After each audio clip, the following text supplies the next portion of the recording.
Hi everyone, my name is Gabriel and this is the Hour of the Raven, your channel for everything Ravenloft, RPG, Dungeons and Dragons, and horror. Today we will explore the domain of Rishmulo, a realm of opportunity teeming with fertile lands and thriving cities, but hiding an insidious corruption that spread and rots society from within. Before we start, I would like to remind everyone that these videos will focus on Rishmulo from the classic Ravenloft setting, and will consider the events and characters that existed in the domain prior to the reboot of the Von Richten Guide to Ravenloft. At the end of my video coverage of Rishmulo from the classic Ravenloft setting, I will make some considerations and comparisons with the new Rishmulo version in the Von Richten Guide to Ravenloft. Are you ready? Our curse of lycanthropy is our torment and salvation, as it helped us to escape certain death by impalement in Falkovnia. When the full moon cycle passes, we discover we are in the lands of Rishmulo, and we begin a new journey, resuming our search for the recluse wizard Aurek Nuikin, an expert in the study of lycanthropy, who can help us to get rid from this cursed condition.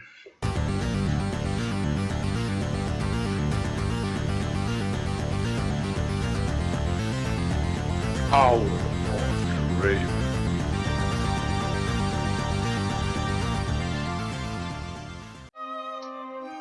Rishmulo is a domain of Ravenloft with the past shrouded in mystery, but which presents itself as a land of prosperity, full of opportunities. In the shadows of this culturally advanced and thriving realm, a secret society of were-rats lurks, and the domain is the perfect stage for plots of intrigue, secrets, and betrayal. The domain is set in the chivalric age, and is one of the most culturally advanced domains of the core. The cultural inspiration of this domain is the rural France, although its capital, Pont-à-Mousseau, is inspired by the city of Venice in Italy. The domain of Rishmulo is in the central west region of the core of Ravenloft, the continent where most of the domains that make up this setting are clustered. Rishmulo bordered the region of Arkandale to the south, but after the Grand Conjunction, these lands were absorbed by the domain of Verbrek.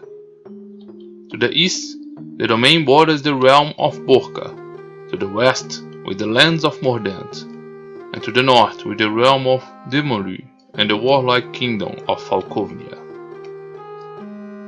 Rishmulo climate is temperate. Temperatures are mild and the climate in Rishmulo is usually pleasant. In winter, a soft layer of snow covers the landscape. Rains are usually brief, except during the late summer, when violent thunderstorms create beautiful and frightening spectacles. Most of Rishmulo population is concentrated in its three main urban centers, and its rural areas are idyllic and largely uninhabited. Untouched forests, small rivers, valleys, and gentle hills dominate its landscape, surrounded by some plantations and pastures. Rishmulo lands are divided by two main rivers. The River of Sacrifices, with clear and crystalline waters, originates in the region known as the House of the Sages, until it joins the Muzard River, the main geographic landmark in the domain. The Muzard River comes from the lands of Verbrek in the south and cuts the domain in half, heading towards Falkovnia. The river plays an important role in the kingdom, and around it are the main cities and communities of the domain. Along its entire length, a constant flow of ships, some of them steam-powered, carry goods from different parts of the core, making Rishmulo an important trade center. The Muzard River also divides Rishmulo into two main regions. To the west, the region is known as Champs Silencieux, or the Silent Fields, and to the east, a region with slight more hilly and rocky terrain, and taken up by a large forest, is known as La Maison des Savants, or the House of the Sages. West of the Musard River are the Silent Fields, and this rural area is so named because it's largely uninhabited. The forests of this area have robust and sparse trees, and the region is known for being home to wineries that produce wines with a sweet taste. The Silent Fields harbor numerous lakes, which vary in size and shape according to the rainy season. The largest lake in the region is Le Lac Holletmont, or the Gasping Lake, and it is at the center of the region. And during the rainy season it can double in size. As a traveler approaches the western border, this region is swallowed by the moors of Mordant. The isolation of this sparsely inhabited countryside is the source of many rumors. Some say these remote camps are the home base to the mercenary companies such as the Serpents of Doom and the Bitter Flame, and some attest that a Nova Vaza clandestine criminal network of slavers operate in the region. Others, in turn, claim that this rural area is haunted, and many claim to see strange lights in these desolate surroundings. The eastern part of Richemoulo, known as La Maison du Savant, or the House of the Sages, sits on a high limestone plateau with slightly more rugged terrain. Unlike the Silent Fields, this region is home to a denser and more ancient forest and is surrounded by mysteries. Farms and private properties can be found amidst clearings in the woods, as well as ancient ruins of forts, castles and mansions, ruins of ancient temples, or previously inhabited caves. The region is reputed to house all kinds of occultists, heretics, and followers of esoteric orders, who seek seclusion and isolation, and strange ruins, buildings, and secret orders are found in the midst of its woods. Richemoulo is crossed by a single main road, called La Route du Chuchotement, or the Road of Whispers, a wide paved road constantly used by merchants, mercenaries, and pilgrims. The road starts at Silbervas in Falkovnia and runs through Richemoulo, connecting the three main cities. The kingdom is also crossed by numerous smaller side roads, known and used only by farmers and local inhabitants.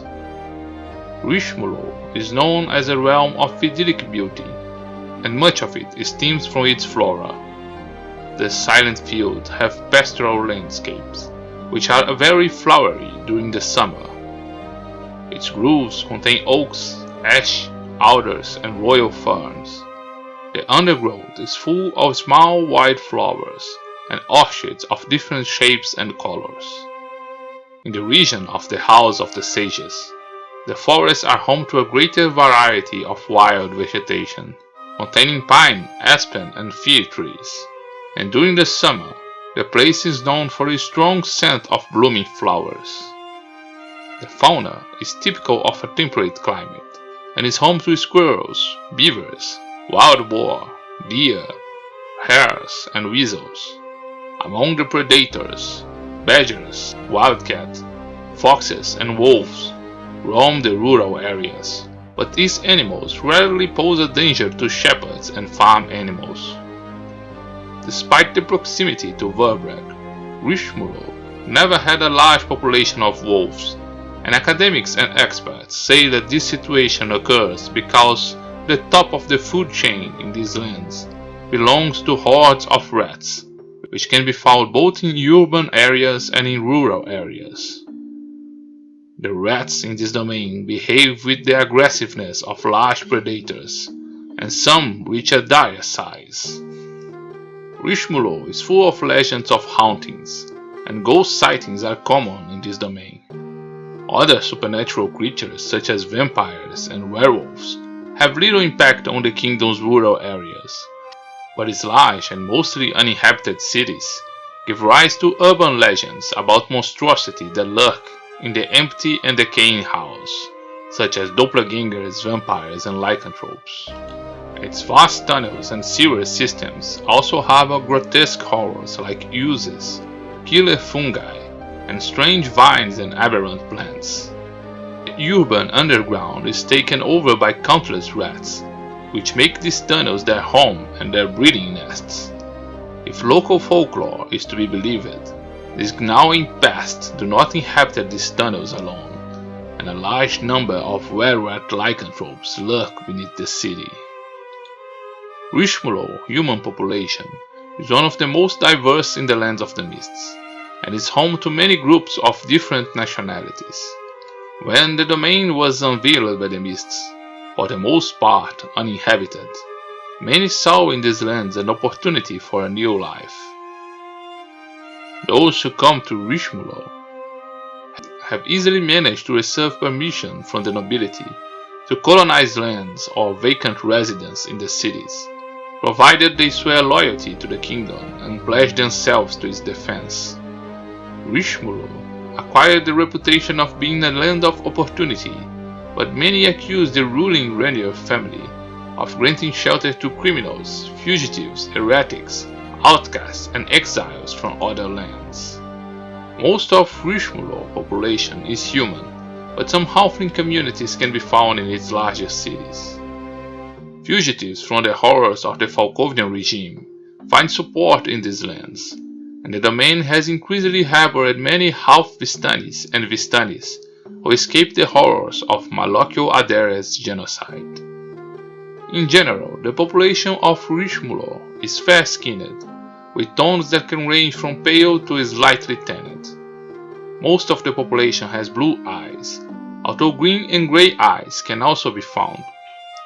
Hair ranges from blonde to brown, and individuals with lustrous black hair usually belong to noble families. Both sexes tend to wear long hair, with men wearing their hair in a single ponytail or braid, which is considered a sign of virility. Women tend to wear their hair loose, but ladies of the high society use extravagant and refined hairstyles and cuts.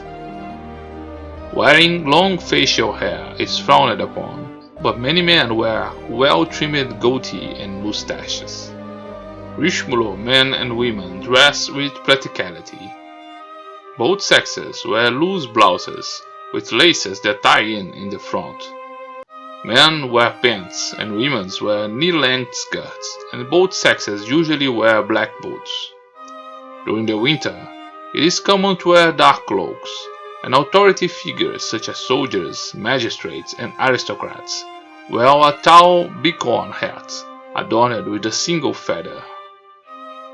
Usually their clothes are sober and in neutral tones, with light grey and dark tones. During balls, festivities, and events, however, its inhabitants tend to wear extravagant, colorful, and vibrant clothes, with men wearing vests and overcoats, and women wearing elaborate sinuous and provocative dresses. The main language used in Rishmulo is the Mordantish language, with a High Mordantish dialect, similar to that used in the kingdom of Dumonlu, predominating among the population. The vocabulary and accent is also influenced by Balok and Falkovian languages, which differentiates the pronunciation of some words. In any city of Rishmulo, however, it is possible to find people who speak different languages, giving the cosmopolitan aspect of its occupation. Rishmulo is present as a land of opportunities and new chances, and you will not find in these cities examples of extreme poverty or homeless people. Country life is remote and often isolated, and much of the realm lands have yet to be occupied. Its current leader, Jacqueline Renier, encouraged the occupation of rural areas, both to ensure the legitimacy of her government and to make Rishmulo less dependent of Falkovnia's grain exports. Most of the population lives from craft work occupations in the cities and live a modest and dignified life. However, the steady stream of immigrants arriving in cities often finds that Rishmulo promises of prosperity and growth are not so risk-free. Although they receive a roof from some abandoned house to live in, establishing themselves economically in the city is a great challenge, which often faces unfair competition and violent market reservation practices. As a result, many residents end up sinking into debt at the hands of shrewd moneylenders and entrepreneurs. Although there is no serfdom regime, a good part of the population is part of this indebted group, with no chance of escaping its debts throughout their lives. It's not uncommon to hear rumors about families sending their own children into a working indenture as a means of repaying their debt. Rich-Mulot population tends to marry early in life, and the courtship usually lasts for just over a month. Tradition dictates that a maiden of Rich-Mulot must introduce the candidate to her parents, and then he will be invited to a banquet, where the father of the bride will pressure the suitor to find out what he knows about the family, and what secret he has managed to wring out of his future bride. This dinner is called Le Scène de Révélation Exquise, or the Trial of Sweet Revelations. And curious rumors show that many suitors intend to demonstrate knowing the family's most shameful secrets as a means of demanding the approval of the family. The choice of a profession and marriage are rites of passage for the Rich-Mulots, and indicate that an individual has entered adulthood and social life. Couples are encouraged by the nobility to have many children to help populate the uninhabited lands of Rich-Mulot, and some taxes are gradually reduced according to the number of children in the family. Divorces are not prohibited by law, but they are not socially tolerated, which leads to a considerable number of adultery scandals, drunkenness, and even suicide. For all the prosperity and apparent civility of this realm, Rich-Mulot has a high death toll from diseases, and many newborns succumb to this malady.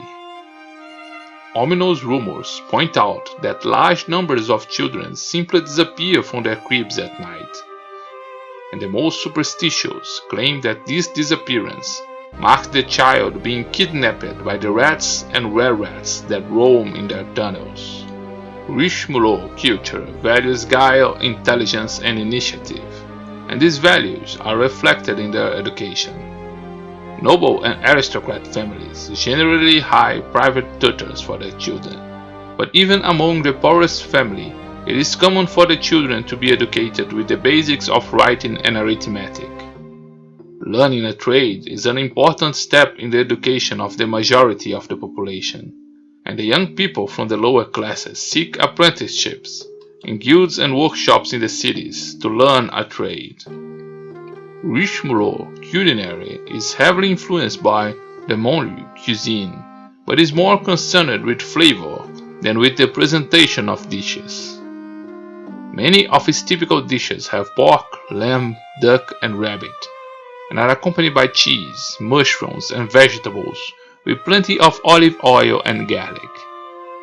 Among the typical dishes found in this kingdom are the ratatouille and the cassoulet, whose invention of the original recipe is disputed among its main cities. The region is also known for being home to excellent red and white wines, and for an aperitif herb liqueur called pastis. Generally speaking, the people of Rich-Mulot are considered to be fond of the good life, and have great appreciation for food, drink, music, and dancing. These passions can easily be seen during season festivals, which draw crowds of people to the squares for dance competitions, while the high nobility gather at lavish galas and masquerades.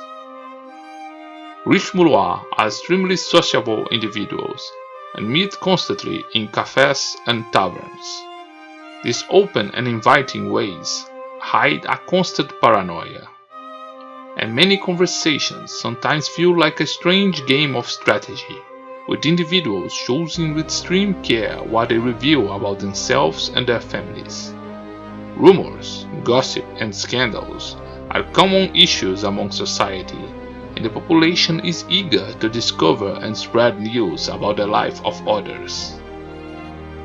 Rich-Mulot architecture is noteworthy and a mystery, Although most of the population lives in one of its three main cities, the fact is that the buildings in this realm were not erected by the realm's current inhabitants, and were built to house a considerably larger population. Currently, only a third of the dwellings in these cities are occupied, and explorers easily get lost in the empty streets and alleys, while they find pockets of silence and abandoned buildings.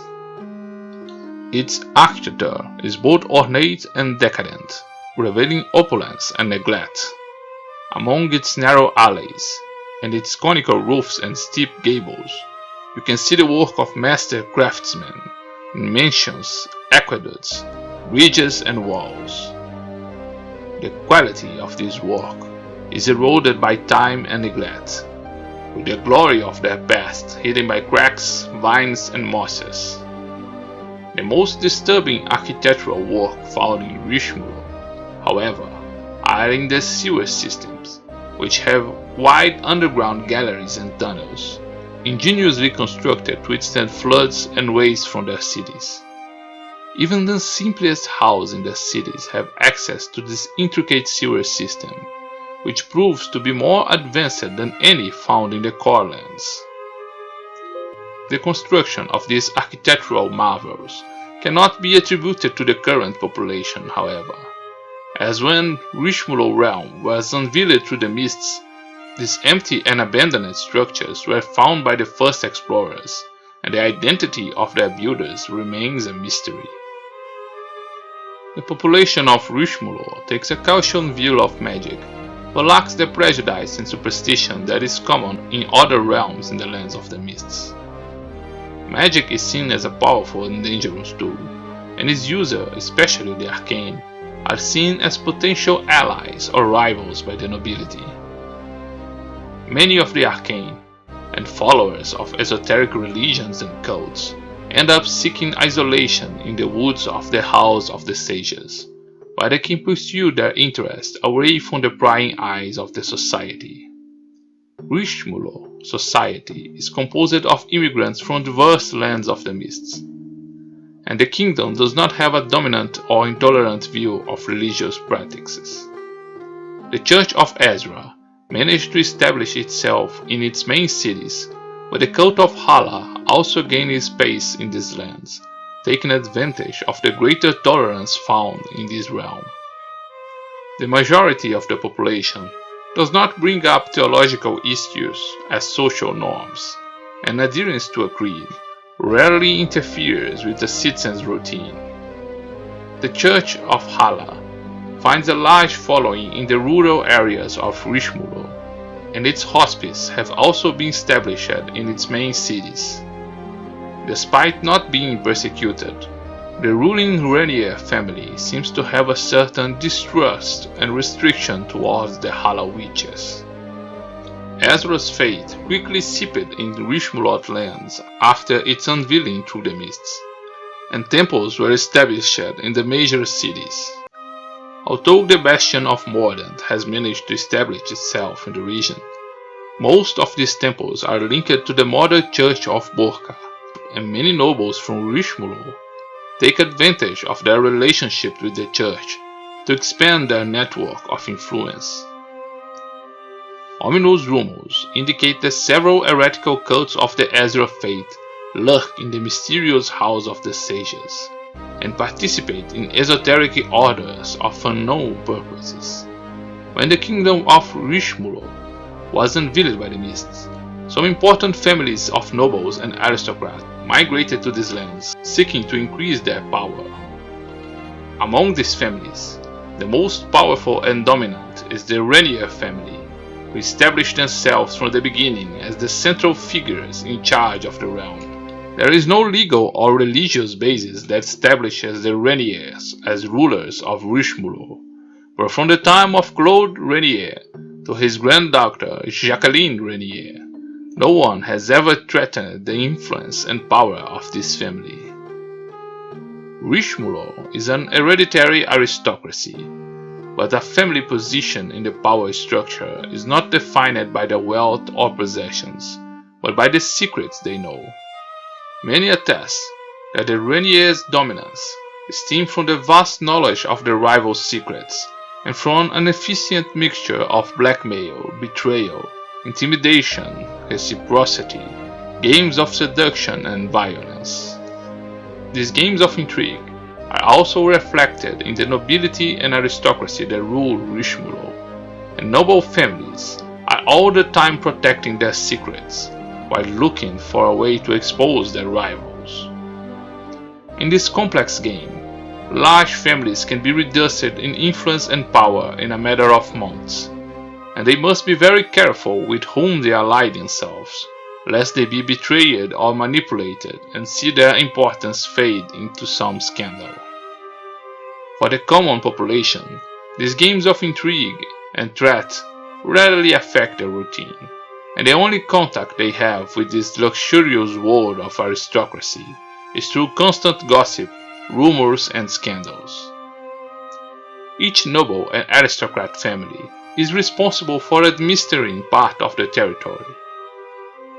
Although they are not supervised as to their conduct, this family fear that incompetent administrations will be seen as a weakness to be exploited by their rivals, and they usually invest part of their resources in hiring a range of bureaucrats to take care of administration.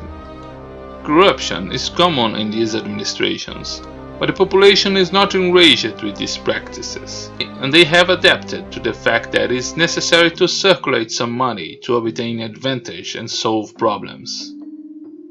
Richmulo legal system is not rigid and leaves plenty of room for interpretation. The nobles responsible for this application take advantage of this fact, using the law as a tool to achieve their goals or punish rivals. Generally, criminal issues are only resolved when there are financial or political interests, or when public opinion calls for punishment.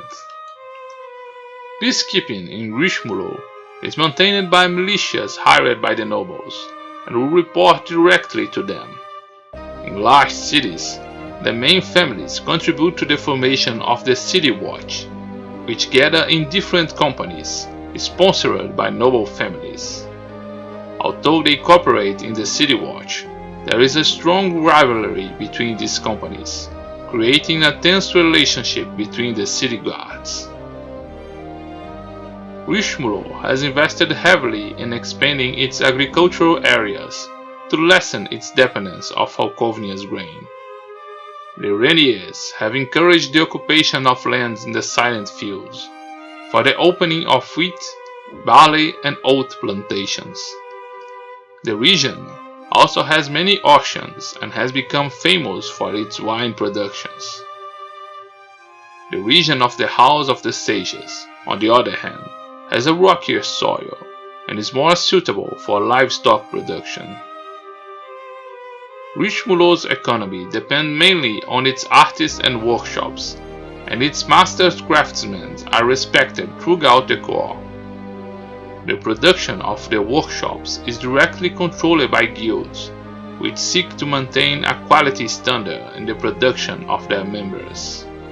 The realm imports a lot of raw materials it needs, but exports furniture, fabrics, ceramics, glass, leather goods, decorative items, weapons and armor, carriages, and even ships. Richmulo plays an important diplomatic role in the Lands of the Mists, especially led by Jacqueline Renier.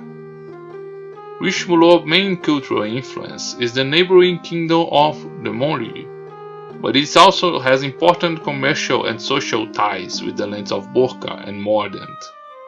Its most strained relationship is with the bellicose kingdom of Falkovnia, by whom it has been attacked on 2 separate occasions. Richmulo is one of the signatory kingdoms of the Treaty of the Four Towers, a mutual defense agreement against the Falkovnian realm, but Richmulo also maintains trade relations with Falkovnia, on which it depends to feed its growing population. After traveling through Richmulo's idyllic landscapes, in search of the whereabouts of the wizard Aurek Nuikin, we finally arrive at the capital, Pont-à-Mousson. Our investigations reveal that he has visited the town in the past, living with his younger brother in a decaying mansion. We have tried to get information about his activities in the city, but the secret in the city are a currency we don't have. What little we find is that he was exploring ancient underground ruins, searching for arcane secrets from Richmond's hidden past. Subscribe to this channel, activate notifications, and join us as we try to retrace the steps of the elusive wizard and explore the ruins and past of this mysterious domain.